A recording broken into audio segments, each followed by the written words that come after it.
Just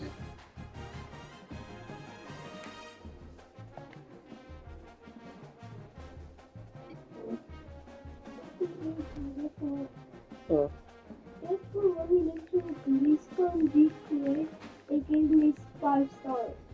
You know, that's crazy. And people giving me 5 stars for doing it for nothing. Only stealing people's cars, obliterating half of the beach, and murdering everyone up there. Dude, that's what I do.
Welcome to Mount Pleasant, Michigan, home to the Central Michigan Chippewas. Looks as if we're going to have an outstanding crowd as we've got a great game in store for you. We've got a sensational matchup for you. Fans have been filing in and getting ready for this game. As we'll see a squad from the SEC, the LSU Tigers, taking on a team from the MAC, the Central Michigan Chippewas. For EA Sports College Football, I'm Reese Davis, joined here in the booth, as always, by David Pollack and Jesse Palmer. Guys, let's tee this one up.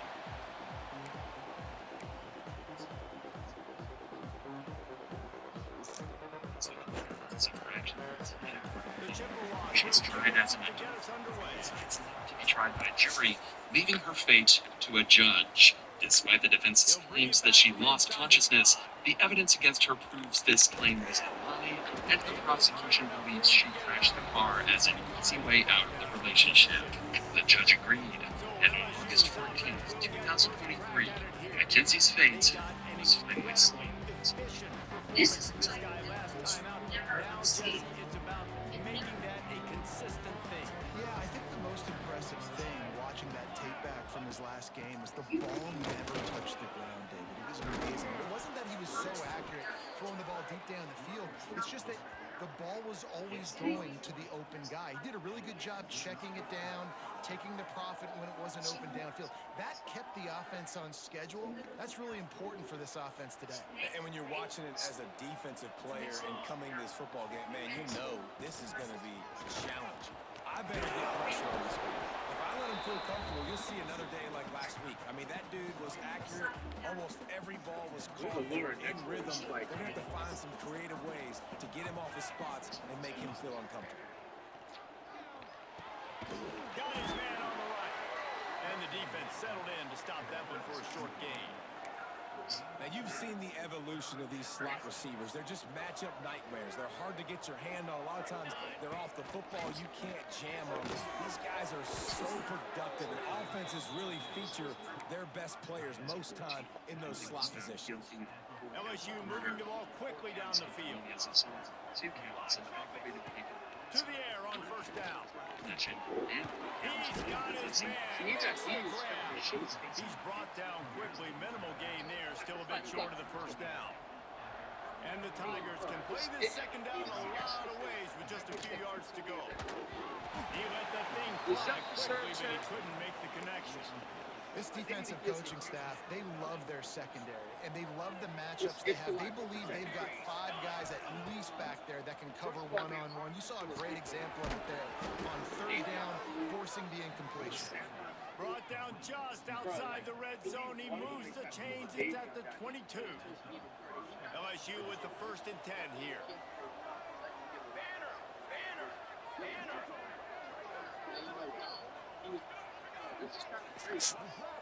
Eventually, she has to drive. Fires it complete to the right.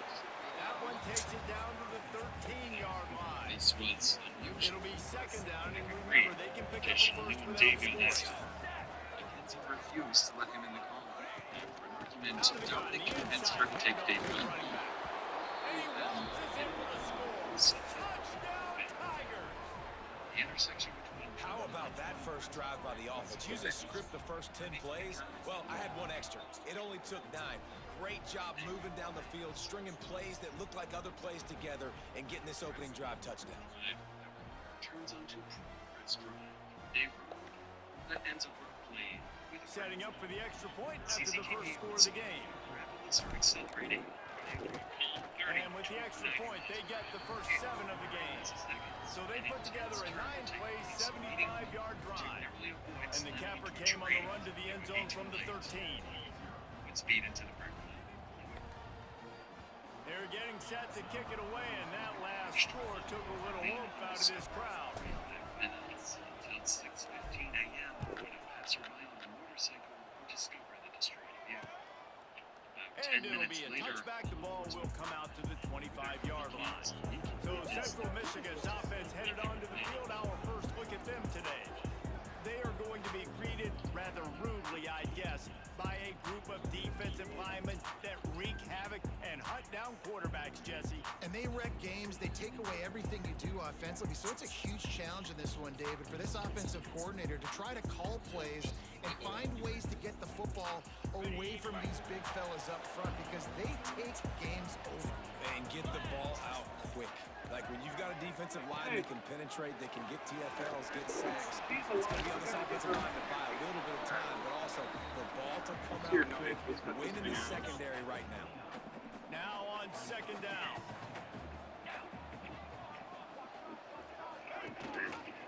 He'll pull it on the read.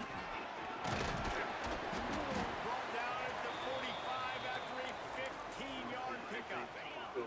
Now a first down from the 45-yard line. Yeah. They'll move the wide receiver. Yeah. He'll take it himself. And he gets it just beyond the line of scrimmage before he gets down. After a good pickup on the run, it's second down. 17. Rest in peace, buddy. Yeah. Out of the gun, the inside handoff, looking for Two a goals crease. at the scenes. How about this sophomore stopping it short of the first down baby line? on the back. And the Chippewas are at the line looking to The convert driver, on third and Mackenzie short. Sharilla. As medics and firefighters rush to tend to the victims, investigators begin trying to understand how such a devastating crash could have happened. That's when they start uncovering. Keep the foot on the pedal if you're on offense here. You got that yardage. Yeah, you didn't get the first down, but you've set yourself up now to go for it here and keep this drive alive. A fairly short distance here toward the sidelines, not his best work. LSU will dive into the playbook here on offense. Last drive went for 6. We'll see if they can do it again. From the shotgun, the inside kid. He's referencing Mackenzie, the man who initially called nine. Gets it to the 42-yard line, and that's a first down. To give his side of the story. And busting big runs like this, we always talk about the running backs, but it's the big boys up front, paving their lanes, those receivers gluing on those DBs that make these plays really go for big No, I yardage. appreciate you giving And us how a about call. those receivers? Not Absolutely just the appreciate it. glamour of catching passes, but doing some Yeah, dirty man, work, too. obviously. No doubt. When they get on those guys in the second level and get on those DBs, that's when you break those big, long runs. Right. Off the play fake on first down. Officers Going it's for an the ball. accident, stating that the driver appeared to have attempted to steer off course once and its regained control. They took a shot. Mackenzie was diagnosed with a condition known as Waiting on them. dizziness and Yeah, fainting. this offense, man, Something they officers look believe great may have last contributed week, to the obviously crash. putting up The huge presumption numbers. was that a And combination of this week, Mackenzie's coming out the medical gates in the condition first and quarter drug use with had the likely scoring led to drive, the tragic this crash. offense is putting However, the college one football detail world on worried notice. officers. There were no signs of braking anywhere, and officers would soon begin to discover why. I've personally been told that she did voodoo on him. She was scared that she was going to crash the day before the actual crash. So I feel like that's what she was trying to do, was crash the car into the wall. He'll try to. Police continue Y'all gathering gotta watch who y'all get in a relationship with, man. evidence from the crash site. One officer heads to the hospital to speak with Mackenzie's parents. At this point, all they know is that their daughter was in a serious accident.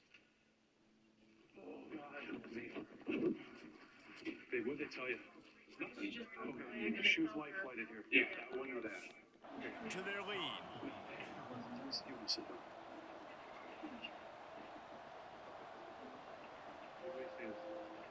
Arkansas Mita car into a building.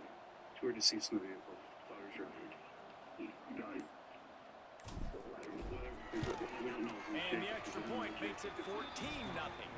And let's check in with Kevin Connors in the studio. Kevin? Gentlemen, let's take a look at what's happening in a terrific top 15 matchup. Notre Dame is currently trailing, but this has been a back-and-forth affair. If that quarterback can find a little magic a la Joe Montana, this might not be over yet. It's a touchdown game. They're trailing by 7 to Texas. We'll circle back if anything big happens you need to know about. Oh, and how about that? I know Kevin and those guys will be keeping an eye on it for us. Speed is definitely a factor. Central Michigan has it back. Let's see what the Chippewas can do on offense.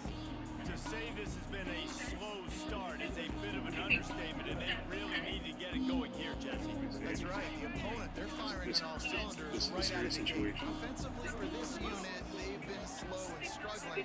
They need an explosive play to wake themselves up. Yeah, and it's just the first quarter, so it's not the end of the world. You've seen slow starts, but you got to continue to pick and pick and pick until you find that play or that scheme that you can use against this defense. And scale. Full transparency, guys. They'll try to run. And this one will be stopped for no gain. Great team defense on that run play. Everybody doing their job. People winning their one-on-ones, D linemen staying in their gaps, linebackers and DBs filling. Just can't do that. Quickly to the tight end. They make the stop at the 26, and let's see if they bring out the punt team.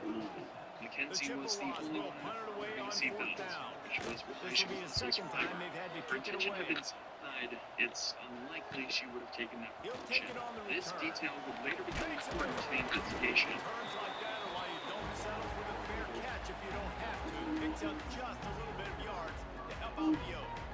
Bayou Bengals will Mackenzie's run the parents offense would out take on the the news field. relatively well, They'll start believe this their drive at their daughter own was 48. alive. But officers now faced a much harder task, telling Dominic's parents. On the option. Remember, at this point, they didn't even know their son had been in an accident, let alone that he had passed away. And the first down.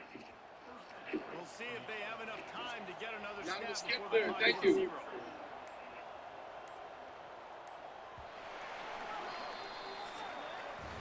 Guys, LSU has the lead here.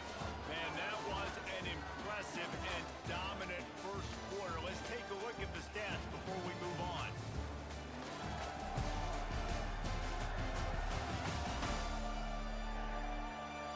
Just about ready to get things started here in the second. We'll see if they continue to flex that muscle.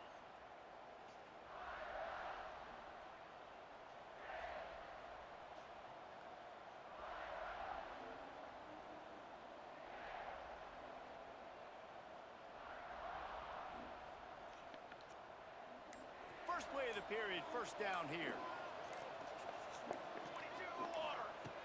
Looking to throw on first down. And his throw is incomplete. I don't know about the decision that time by the quarterback. He may have been expecting man coverage, but that time the defense was in zone, and they did a really nice job closing the window. The intended target was not open, and that's why that one fell incomplete.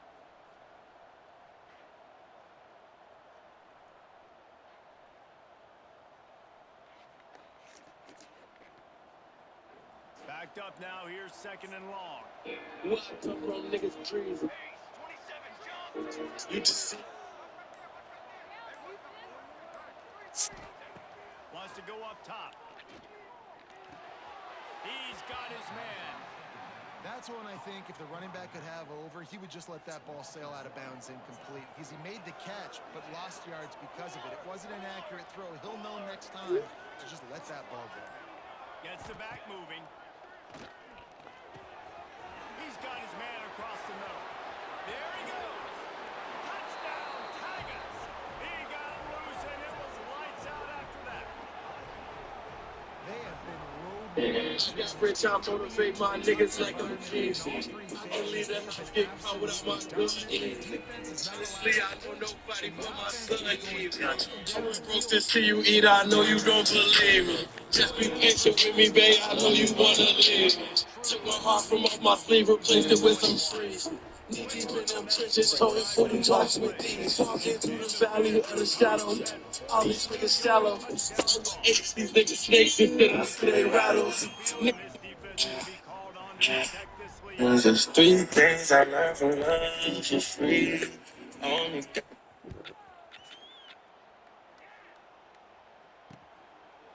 And he'll just take a knee, and this drive will start at the 25. just 3 things. Turn it to the game, the face go. Delusional. You keep blowing up her phone. Pretty desperate for answers. Love me like I love winning, girl. Let's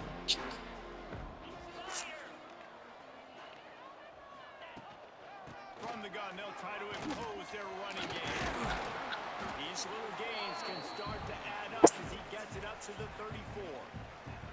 It's got to feel Hey, good as can I an talk to you real quick? Yeah. Yeah, turn around, hand it off, get a push. there was an incident that we believe Dominic may be involved. What? They'll run the option. Davion and Dominic are deceased. Oh, God. Yeah.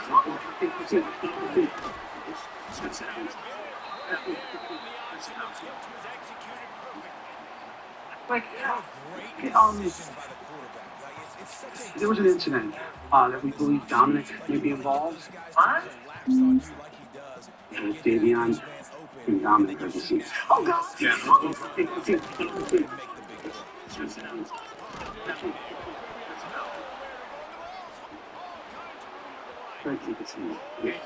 So, we don't. Right now, what we do know 100% is somebody called in at around 6:30. Yes. So what it appears that happened is they were going westbound on Progress from Pearl. They went, yeah, in Township. That business that's right after on Avenue Progress, and that's. happy belated birthday. She just turned 32. FTC sister in the chat. The sign out front and then they hit the building. And it'll be a touchback. The ball will I don't know. We don't know that. We don't know that. So 2 kids are dead, my son's dead, another kid's dead, and the girl's in the hospital. She's in surgery right now. Oh my God. Chuck, what up? What's up? Fucking amazing. Somebody called me at 6:30 in the morning. Between 6:15, 6:30. Yeah. Came upon us asking about it. Yeah. Brax, what up?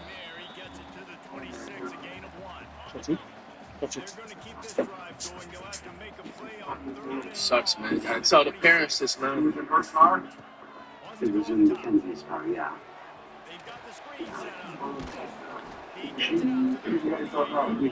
Right now, we don't know. She's in Team Braun, alternate, gifted.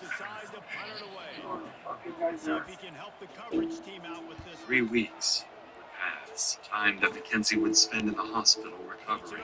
That's Her condition crazy. would improve significantly. You know what I'm gonna assume, because what the intro was talking about in the video and stuff, that she knows that she was responsible and she had the intentions to do that. And what I'm guessing, bro, imagine, bro, sitting there for 3 weeks knowing that you did all of that, bro, and then you have all these parents wondering. Eventually allowing her to leave and return to her normal life. Let's see how they investigate Report the tragic loss of Dominic and Davion. Expressed sympathy for Mackenzie, who had just gone through the trauma of losing both her boyfriend and a close friend. And soon, strange things about Mackenzie would start to surface. In the weeks that followed, it seems Mackenzie thought everyone concluded the crash as a tragic accident and nothing further. Mackenzie would never attend Dominic or Davion's funerals. On social media, she would brag about her drug use, claiming she could, quote, do more drugs than anyone and still live. And then, on October 31st, 2022, Mackenzie would go to her first party since the crash, and her Bro, you have the nerve to go to night would be a detailed corpse with fake blood smeared across her mouth. Mackenzie's parents even went public to defend her outfit, saying she, quote, deserved to Bro, it starts with the parents always, man. Some fun after the accident. There also appeared to be a mysterious source of income. So Mackenzie cringe. was spending thousands of undocumented dollars on designer clothing, and she wasn't hiding it either, openly bragging about it online. But lucky for Mackenzie, this strange behavior still wasn't enough for police to launch a full investigation. However, that would all change when Dominic's family came to the police with a video taken from Dominic's phone. A clip recorded just 10 days before the crash, one that would change everything. But before we get to that, I want to tell you about the best earbuds I've ever used. If you're like me, then you love listening to true crime podcasts. But no matter what package on all hours, only 10. Went with it. Get 20. Thanks again to for sponsoring. Now, let's get back to what the investigators uncovered. At this point, officers already had a growing list of suspicions about Mackenzie, but it would be one video submitted by Dominic's parents and filmed by Dominic himself just 10 days before the crash that would turn the entire case on its head. Jeez. See it. You turn out okay. People have joked. You think I'm joking. You think I'm joking. Like, I'm okay with going right now, or there's going to be a serious. This was a short snippet from a 15-minute video where Mackenzie clearly and continuously threatens Dominic. This wasn't all. Dominic's family would show even more disturbing material, including text messages confirming she had threatened to kill Dominic. Got her. This was enough for officers to reopen the case, now investigating it as a planned double homicide. At this point, this is a homicide investigation, and so we are trying to show that she intentionally drove the car into the wall. Shortly after the investigation began, police would begin interviewing several of Mackenzie Shirilla's friends, family members, and individuals from the community. This would prove to be very insightful. Officers would first bring Tyler, Mackenzie's former boyfriend, in. Unfortunately, his accounts would only serve to deepen their concerns. I understand you're not under arrest. Yeah. Walk out anytime you want. We have approximately 10 questions that we wanted to ask you. Oh, what's up, Who you Kelby? guys? Cold part about this ex, that's Mackenzie's ex, he probably know that bitch is crazy. He probably know that, like, yeah, this is everything that she seems like she would do. And he's probably, like, when he was out the relationship, he was just like, oh, I probably feel bad for, like, anybody that gets a relationship with her not knowing how crazy she is. In a relationship with her. Well, we were all friends in a friend group at first. I ended up dating her for a little bit, like probably over the summer. I was only dating her for probably like a month and a half or like 2 months, and then me and Dom, yes, sir. she was cheating on us basically, but it wasn't like anything official, so it wasn't a hard feelings like with whatever. And I just kind of was like, after me and Dom found out about that, we had no problems with each other and nothing, but they were on and off, and I kept on talking to her still while they were on and off, because we were all still in the friend group and stuff, so, and then we kind of just like stopped being intimate, you know what I'm saying, we were just friends. So, describe. Like, didn't really have much with her relationship-wise because we didn't date that long, but like friend-wise, like she was crazy, like She's like mentally just not all there. yeah, I don't think she's just mentally all there. Like I personally feel like she was trying to get herself in that crash, and she failed on doing so. Why did Dom put up with this? Do you know?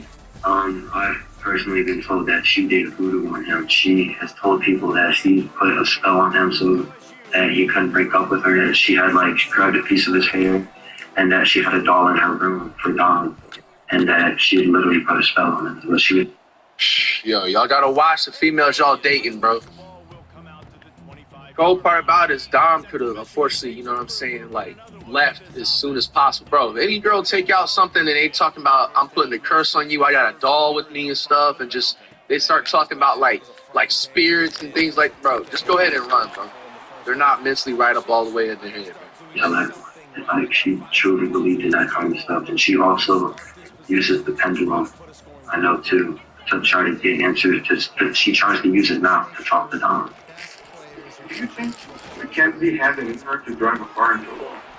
I mean, if you're to speculate that, I mean, she did it on purpose. I mean, yeah, I feel like if she thinks that she can just drive the car into the wall and not feel nothing, you know, like, I feel like the only reason she survived is because of how small she is. Like, I feel like she insanely lucky, but at the same time, not lucky to her to survive that because like she killed two people. That was what she was trying to do, but it's like I feel like that's what she was trying to do was crash the car into the wall. By now, a far darker picture of Mackenzie's actions was beginning to take place. This is when two friends who had attended the party would come forward to police, claiming they had evidence that, in their view, proved the crash was no accident at all. Oh no, it's funny. So this is going down Progress Drive, and then you know how there was like tire tracks before it, like on that side grass. So that's the sign. That's why it hits the side. And then that's where she curved exactly right on. Gotcha. Missed those two rocks and went right into the sign, the side of it. She went right into that wall. Right. No, so you can see like the hard braking was right at the wall, and then her high speed after the hard braking. Right. Yeah, 90 miles per hour. It looks like the person in the front seat tried to turn the wheel because of the fact they were going to go straight into a wall. And it doesn't say she hard broke once. It was 90 miles per hour down the whole road. I also think because of Kenzie's and Dominic's history that they were fighting, I think Davion went on his phone to distract himself from the fighting. Although they were on drugs, they can also still be fighting with being on drugs. While the statements were deeply concerning, investigators still didn't have enough concrete evidence to determine Mackenzie's intent. Without a documented pattern of behavior, it was still possible the crash had been a drug-induced accident. But that changed during an interview with Dominic's brother. One thing that I'm actually surprised about, now, Chad, do you think that this Mackenzie girl's kind of getting privileged? Now, obviously, they're investigating it, so they can't just right off the bat just be like, oh, like, you definitely tried to have an inside job, which we all know is an inside job for her to do that. But, I mean, they even said to her parents, like, look, like, she had drugs on her in the car. She was intoxicated. She didn't get no DUI or nothing. They just let her off free. Spent 3 weeks in the hospital and then let her off. Like, I ain't gonna lie, I'm kind of sensing a little privilege. It's like their friends that were associated with all this, like, helping them, like, with this case and stuff, and helping her actually, like, okay, like, look, I think we gotta actually, like, pursue it. She's not so innocent as we're making her, like, seem out to be. With crucial information about Dominic and Mackenzie's turbulent relationship. But I ain't gonna lie, I'm kind of feeling like they definitely giving her, like, that privilege or something. Like, she's just not getting, like, you know, the justice that's supposed to be served. Includes talk of self-harm. You didn't at least get a DUI. That's what I'm. She mentioned that anytime Dom would kind of want to break up with her, she kind of go crazy. Describe crazy. Like, what kind of crazy? Like, there is times where she called Dom and said, if you break up with me, I'm going to word for word. There was an instance. Those are mentally unstable women, man. Y'all gotta be careful who y'all dating, bro. A couple of days before the crash, that he was hitting him on the highway while driving, and he had to pull his car over on the side of the highway, not in a very safe parking spot either. Have somebody else come pick them up and drive the car home. Wow. Because he was scared that she was going to crash. And that was just prior to the day before the actual crash. Apparently, just days before the crash, Mackenzie had threatened Dominic's life, saying she would crash the car they were in. Dominic's brother continued the interview by giving officers a compelling motive for why the crash may have been intentional. Giving officers a compelling motive for why the... Okay, all I care about is you trying to end and put it in your hand on the steering wheel and trying. Crash may have been intentional. If you're going 94 miles an hour, you don't have a very fast car to begin with. You're stomping that gas for the whole entire time. There's no brake marks on the street at all. Even before the hit, you would think that some type of instinct would kick in and slam on the brakes. But to my knowledge, she went straight into it. Off of what I know and off my assumptions, Dom tried to break up with her multiple times, even in July. They kept not like working out, whatever. They kept making back up. Mackenzie's known to be the kind of person that she's let us know she will never let go of Dom. And if she has to let go of Dom, she will not go on living herself. She's pretty much let that be known. Mackenzie's actions after the crash were also of concern to police. On August 6th, only a week after the incident, police would be called to Mackenzie's house by her father. She's There, good. he would make concerning statements. While there is no footage of the incident, the officer that was called out would retell the strange incident in an interview. Sergeant, I want to ask you first about August 6th, if you recall. That's the day you guys were dispatched to Mackenzie Sharilla's room. Can you tell me about that day? So we were dispatched up to the room for a disturbance. Once we arrived upon the room, she was upset with her dad. We asked the dad to step up. Like, they were trying to calm him down, and he's like, you know, you guys probably know who I am. At one point in the conversation, he's like, I feel like my daughter needs a psych evaluation. And he's like, you know, because, like, you know, she's not, you know, thinking clearly, and word for word what he said, like, I don't recall every word that he said. He was pretty hysterical. He was pretty upset. She was upset with her dad because, like, she wanted to leave to go to the funerals. During this interaction, it became clear that Mackenzie was deeply upset with her father. Despite creating a shrine for Dominic, regularly posting on his Facebook memorial page, and wearing his clothes, her father hadn't allowed her to attend Dominic's funeral. It appeared that Mackenzie was truly mourning his death. But around this time, police managed to gain access to her phone. What they uncovered didn't just explain her mysterious source of income, it also hinted at something far more disturbing. After decrypting Mackenzie's phone, investigators discovered several photos of her posing with large sums of cash, despite having no documented job or known source of legitimate income. They also found fake IDs, seemingly intended to help her pass as an adult. What most concerning was a Snapchat conversation dated July 22nd, 2022, in which Mackenzie quoted $1,000 for pictures and $2,500 for an in-person meeting to do, quote, anything you want. This is a 17-year-old talking like this, bro. Like, where are her parents? You have a two-parent household and your daughter is doing shit like this. This is just flat out disgusting and disgraceful. Like, I'll be trying to tell y'all, man. It always starts with the parents, bro. Taken together, the materials painted a deeply troubling picture. On top of this, her phone revealed numerous examples of reckless driving. Videos showed her speeding, smoking marijuana behind the wheel, recording Snapchats while distracted, crashing during a practice run and laughing about it, letting go of the steering wheel, and even bragging about driving recklessly. But in November, detectives would discover evidence far beyond any reasonable doubt. After analyzing Mackenzie's phone location data, investigators were able to retrace her movements in the days leading up to the crash. That's when they made a dark discovery. Just days before the incident, Mackenzie had driven down the exact same road 7 times, heading straight towards the same brick wall. She was practicing that shit. She had practiced the route. Stupid ass. Officers believed they had gathered enough evidence to prove Mackenzie had planned the murders. On November 4th, That's actually sick, bro. She practiced that shit 7 times days prior to it. Like, that means that she went on that road, and the first 3 times she was like, damn, do I think I can do this? I think I can do this. You know what I'm saying? She had back and forth different types of, like, thoughts and stuff, and then by the 7th time, she's like, oh, yeah, I perfected this. I know the perfect way to, like, bro, more than 3 get her out of here, man. Get her out of here. Officers were dispatched to arrest 18-year-old Mackenzie Sharilla. 3 months later, so. Hi, Mackenzie. Step out for me. I'm Detective Jesus. I'm the one who's been investigating the crash. You're under arrest for aggravated murder ×2. Okay? Nobody's gonna ask you any questions. Nobody's gonna bother you. Have your key, please. Could you please be careful taking this? Shut up, bitch. Bracelet, You please. got it. You got it. Briefly, please. Fuck up. What about those 2 lives you just threw away?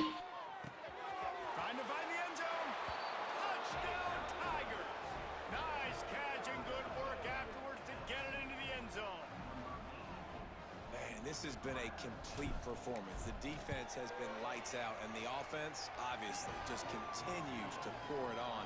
This is what you call having a great day. Putting it all together, offense, defense, complementary football.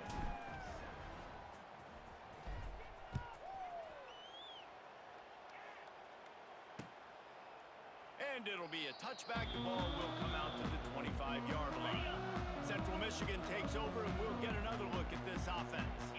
Last drive was a quick 3-and-out, and now time is even more of a factor to get something going.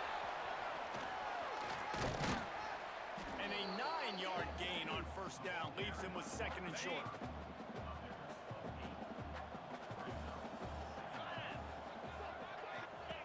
On the option. And the defense holds firm. No pickup at all on that play. Man, this offense, man, they just continue to struggle.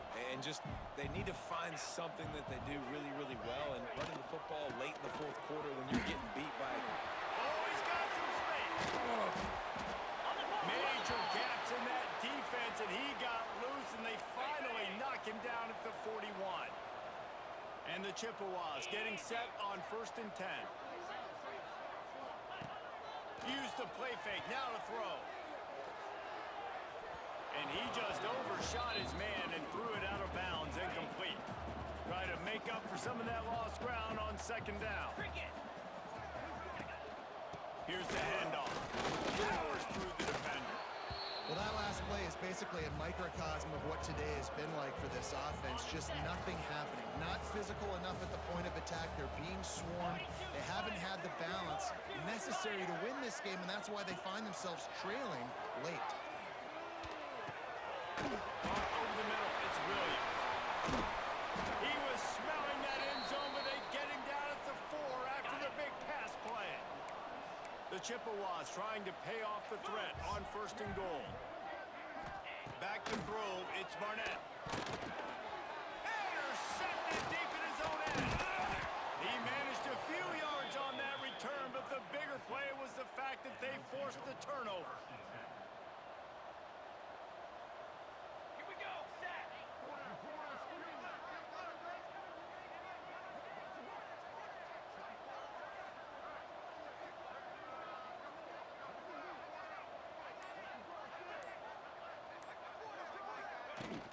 From the gun, the running back has it. And maybe he'll get back to the line of scrimmage, but no more than that. And that's exactly what you want to do as a defense, man. You want to get penetration and not let that tank get downhill. Because when he gets downhill at that weight and that size, it could be a problem for your defense. Get him before he gets started. Going to try to pop one on the screen. Finds a face at the 20. Brought down at the 26 after a 15-yard pickup. Now on 1st and 10 from the 26. Well, they pick up the first down there on the screen. I love the offensive line there, allowing the pass rush to get way up the field. They completely baited. There he goes. Good, solid pickup on that one. They've got it out to the 40, and it's 1st down.